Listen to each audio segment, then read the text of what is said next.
Hello, everyone, and welcome to the 2020 LRW Annual Conference. We are so grateful that you have taken time out of your day to be here, and we are so excited to present this to you all. Before I go into a little bit more about our very first session, I want to talk a little bit about some general housekeeping items. Okay. The software that we're using, as you all know, is GoToWebinar. So there are two ways to listen in. You can use your computer's system, which is the default option. If you're having trouble hearing, you can also go to the telephone in the audio section in the box, and it will give you a phone number. So some folks have an easier time hearing if they use the phone option. Finally, we're not able to hear you, so please use the question box to type in questions. Jean and I and a couple of other folks are here on the back end, and we will be monitoring the questions, and there will be a Q&A toward the end of the session. Okay. Code of conduct for LRW. LRW expects all meeting participants to be considerate and respectful of all other participants and to behave in a way that creates a safe and welcoming environment. And I am just so happy to give the opening remarks for this conference. 2020 has been a year that no one I know has been able to give me any personal advice on. As a career-focused working mom of 3, I've become accustomed to asking other women I know how they manage things based on their experiences. But 2020 is a special year. And it seems there is a dearth of experience on how to manage a global pandemic, an awakening on the issue of structural racism, and a divisive political atmosphere all at the same time. In some ways, it is empowering to know that we're all figuring this out together for the very first time. And in some ways, it is truly exhausting. Today, I am happy to say that we are here together for LRW's first virtual online conference, and that is an encouraging thought. LRW's mission is to connect and cultivate women in rail. While we typically do an in-person event, we've enjoyed planning for this virtual one and realized that for those that aren't able to travel, an online event is preferable.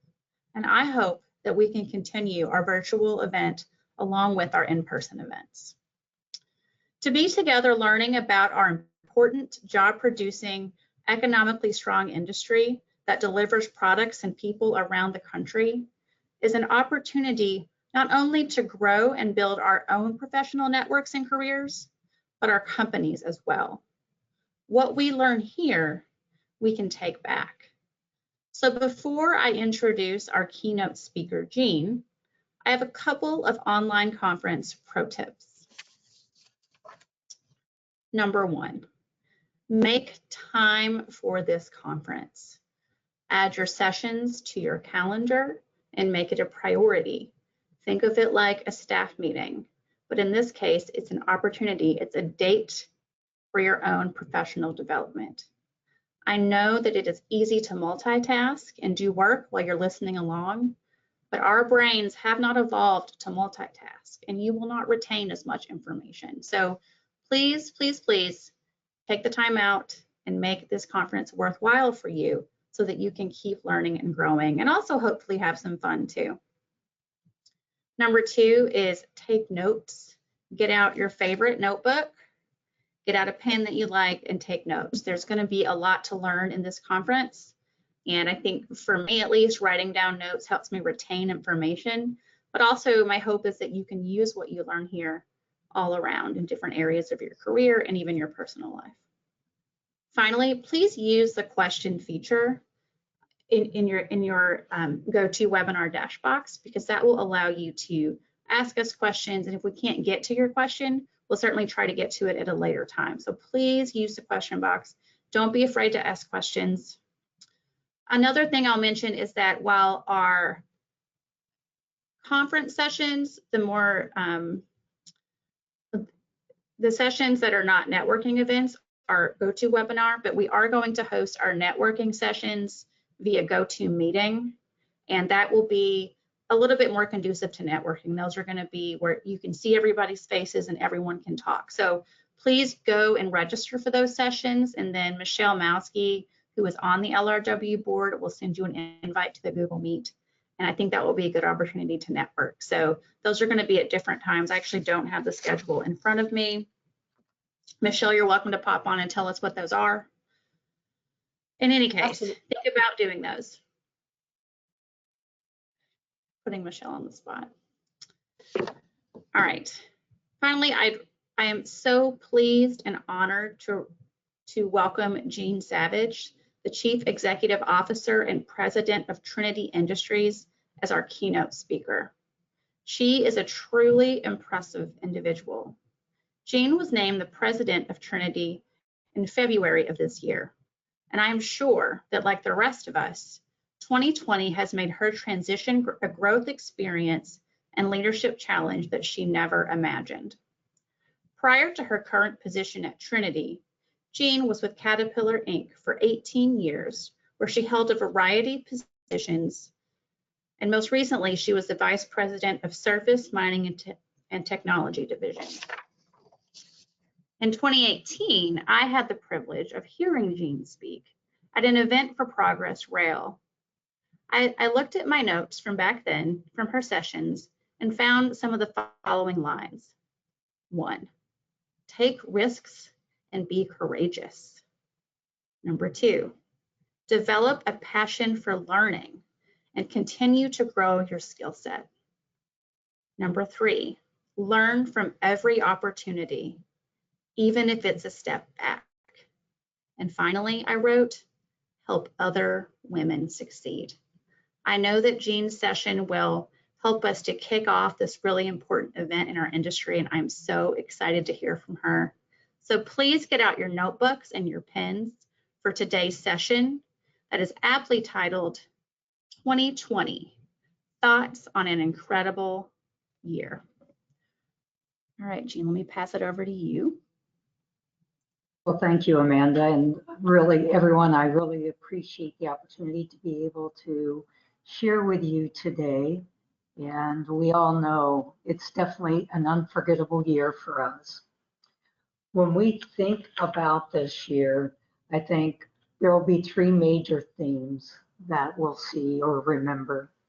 First is the COVID-19, the social distancing that came from that, and the effects on the economy. The second thing would be the disproportionate toll on women. If you look at the data, the facts and data, which I'm very, very much a proponent of, what you see is women who are single mothers who have a high school diploma or less are being the most affected by this.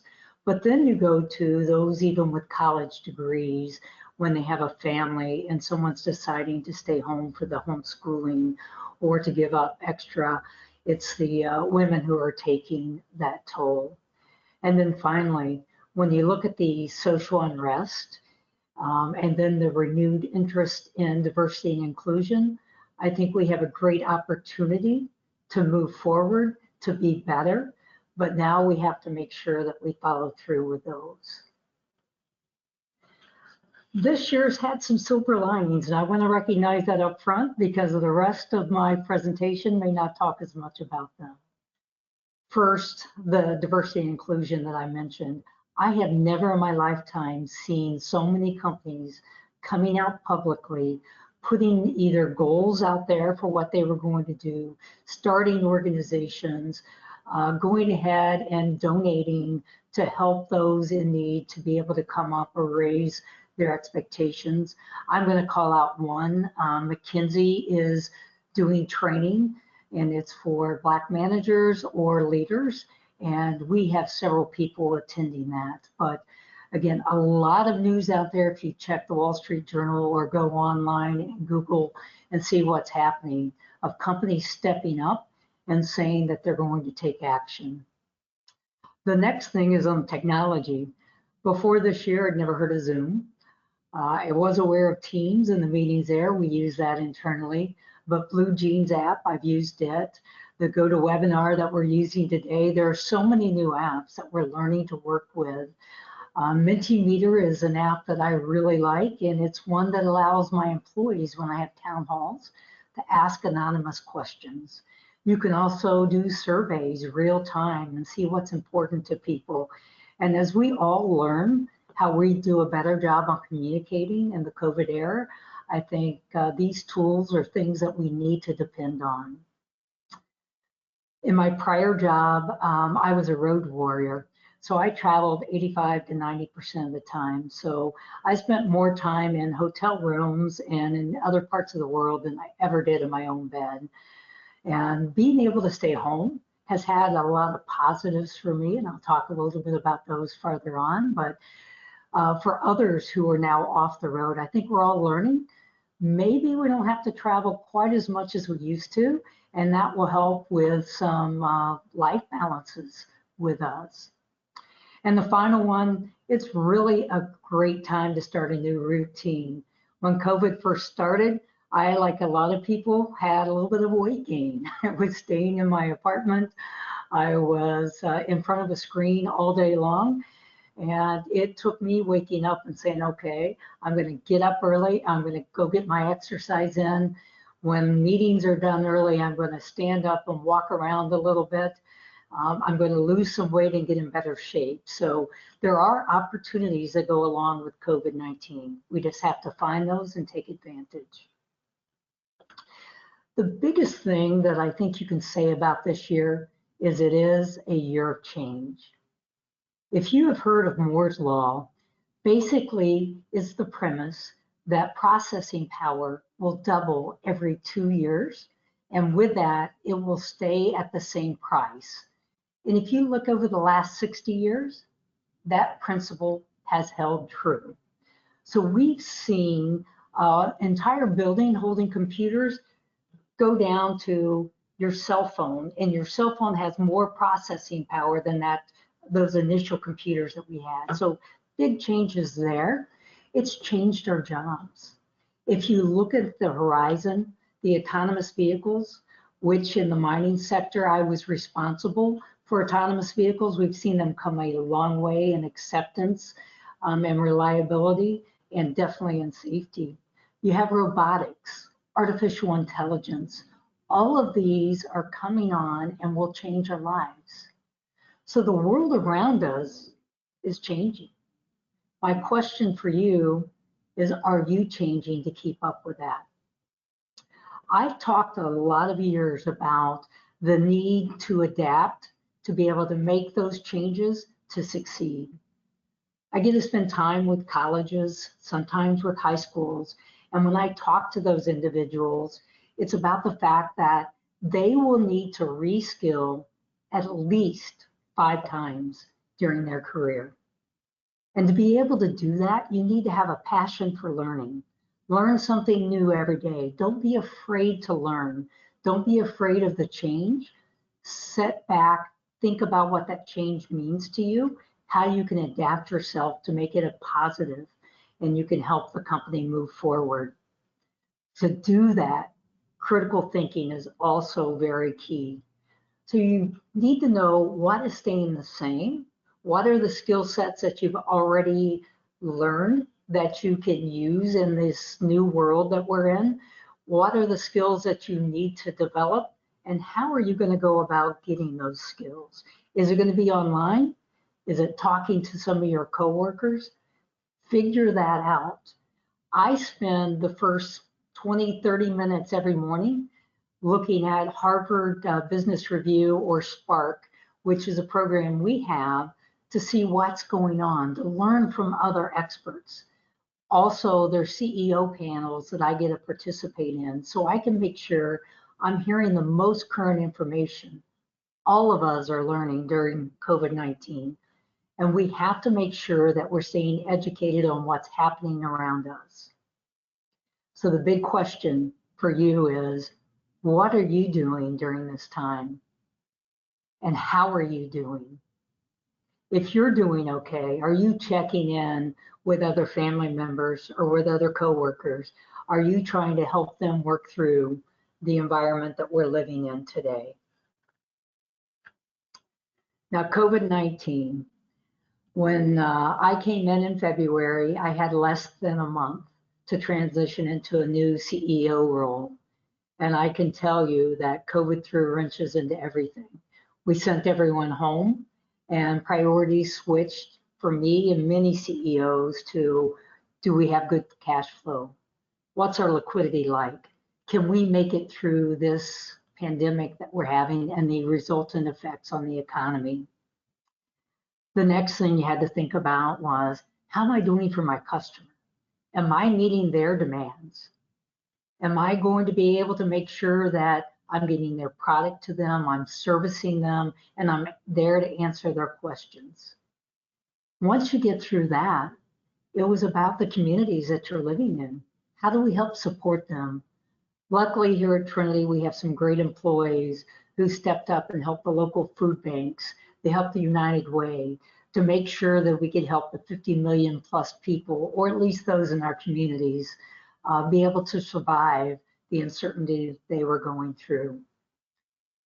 And unfortunately for us right now, we don't know when this is going to end. You know, what we keep hearing is when there's a vaccine, when things start to flatten out, then we'll see things go back to normal. But I think throughout the course of this, we've all determined there's different normals. So for us at Trinity, we're back in the office at least 50-50. So half the time, the leadership's here full time, but we're here wearing masks. We've got the social distancing, and we've got a lot of extra cleaning. But boy, I have to tell you, from my standpoint, it's great to see people again. It's really good to be able to interact and have meetings and get the immediate feedback on what's going on. For the communities, though, there's going to be a lasting impact. Some people are even saying it's going to be similar to PSTD, so the post-traumatic syndrome that typically comes in after wars or other events. When you look at those who are less than 25 years old, 9 out of 10 are screening with moderate to severe depression. 8 out of 10 have moderate to severe anxiety. It's going to take a while to work through that. Also, what you're seeing is the substance abuse is on the rise, and that the national hotline or helpline is also seeing a large increase in people calling in. So that's where, when I said on the last slide, how are those around you doing? It's imperative to us as employers, as friends, as coworkers, to make sure that we're checking in more and making sure people are okay. Another thing that's running rampant right now is abuse. When people are getting out, when they're in the workplace or they're in school, you have others who may see and be able to look out for triggers and help someone. If you're really at home for the majority of the time, others don't see that. So this is an area that we think may be increasing, and the statistics that you can find online are saying that we are going to see an increase in those abuse, and we need to keep an eye out on those around us. But the sad part is the domestic violence calls have declined by 50%, even though we don't believe domestic violence is on a decline. Sorry about that, my screen is messing up a little bit there. The next thing that I did want to talk to you about was the toll that it's taking on women. So when you look at working from home and trying to do homeschooling, I'm going to tell you, I took a week off work, a week's vacation, and I went back to Arizona, helped my son and daughter-in-law. They're both in the medical field, and they have a 5- and 6-year-old. The 5-year-old is in kindergarten, the 6-year-old's in 1st grade. And I tried to help them keep up with that online learning. And they had to be on the screen all day long, except for lunch period. And being in different classes, the times were different. And after the first day, I was exhausted, just trying to keep up with them. And I only had a few emails and phone calls in between. So for those of you who are trying to do your work and keep that going, I really feel for you. And let's say you have to adjust what's going on.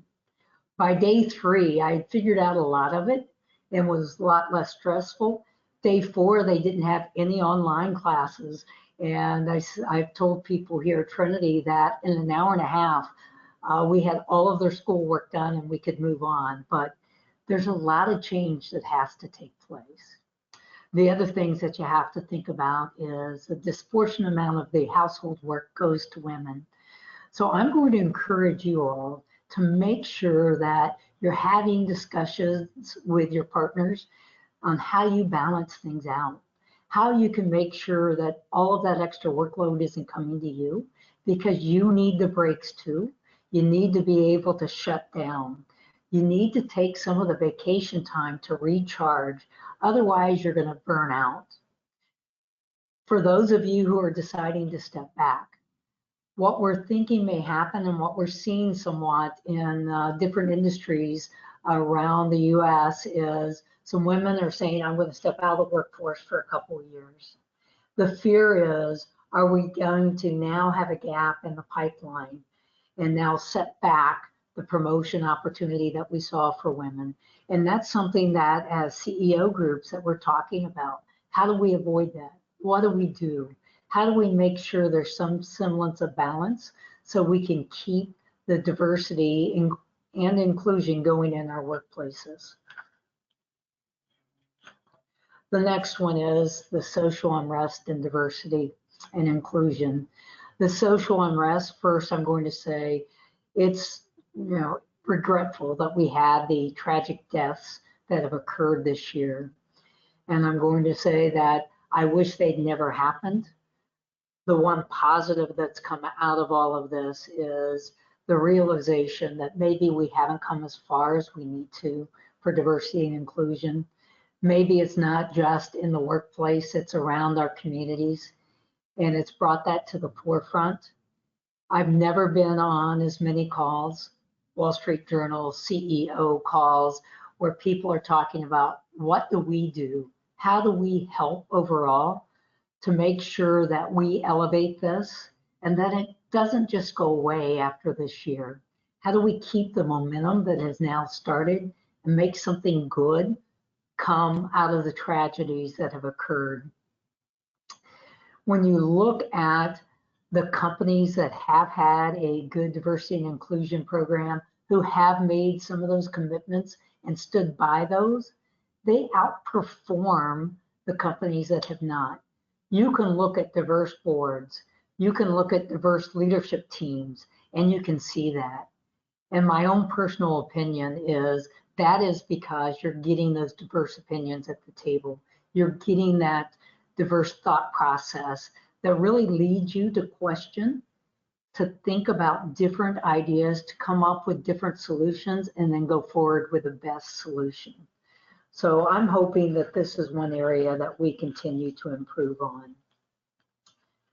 As far as technology, we talked about some of the technologies we have online. So I'm going to switch to telehealth and the COVID-19. Telehealth has moved forward dramatically during this time period. It's something that myself and others believe will be here to stay.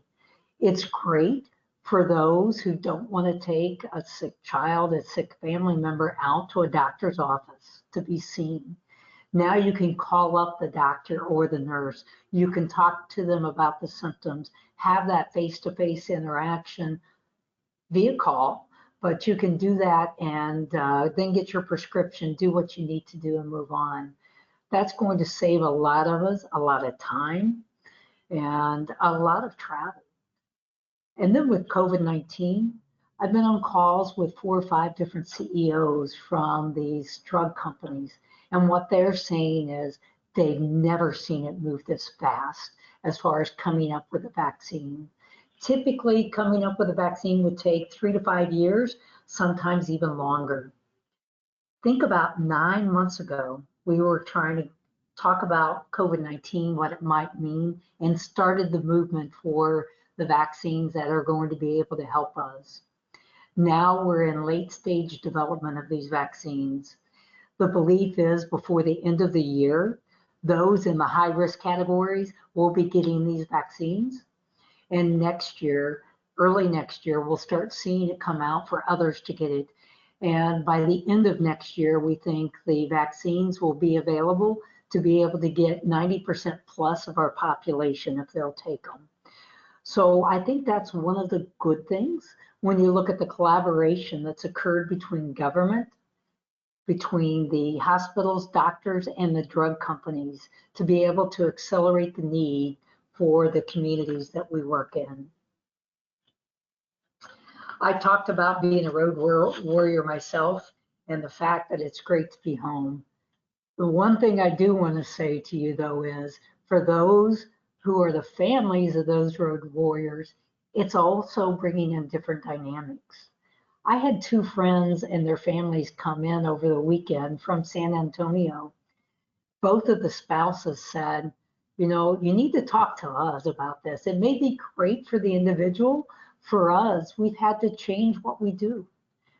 You know, if you ask us, we'd rather have our spouses back at work a little bit more so we would have our space so the dynamics within the family could go back a little bit. So know that that is out there and everyone's a little bit different on how their family unit works together and how they may have to change. But hopefully it's bringing your family closer together through this pandemic. You know, the future and what it may bring is going to be different than what we see today. That's the one known that we have. The uncertainty, the timing for COVID-19 and the effects on the economy are definitely not known. You know, for the rail industry, we've seen car loading start to go back, and that is a very positive sign. We still are below last year, though, overall, and there's still a lot of parked cars out there. So until we see those dynamic change, it's still going to be a little uncertain for us. For diversity and inclusion, I mentioned earlier, a lot of commitments. Now we have to see who can hold the line and come through with those commitments. How the effects will be on the women and their careers, we won't know that until the next few years, probably 2 to 5 years to see those results. I'm hoping that all of you out there listening today will find a way to go ahead and balance and make sure that you are able to support your families and also continue with your careers and find a way to make sure that you keep your sanity while you're doing that. But the last question I have for you, are you prepared for the changes today and the changes that lie ahead? Do you have the mechanisms? Do you have the support to be able to handle those? I do want to leave you, though, with the fact that we will succeed and we will come through this. So with that, I would like to open up and see if there are any questions that you may have for me. And I'll give you a forewarning. Earning call season is here, and I have one later this week. So if you want to ask Trinity specific questions, I'm probably going to be extremely vague on anything there. But if you have questions for me more along the lines of what I've seen out there to help deal with the changes with COVID-19, how you might succeed in your career, I'd be happy to take those. And Amanda, I'm hoping you can help me because I can't see any of the questions up on my screen right now. I certainly will, Jean. You had a lot of people who were interested in kind of what you've been reading and the apps that you've been using. So I know that I was able to talk to my boss last year about getting a subscription to Harvard Business Review, which I think is an important publication for anyone, man or woman. But I do wonder, outside of Harvard Business Review, what are industry readings that you like to do in addition to kind of leadership related ones? Sure. So I know everyone reads the magazines, the Railway Age, the AER metrics that come out definitely help you understand overall what's going on in our industry. because there's not just one rail market. There's so many subdivisions within that, and being able to understand that's important. I start my day reading the Wall Street Journal every day, and you can either do that online or a hard copy.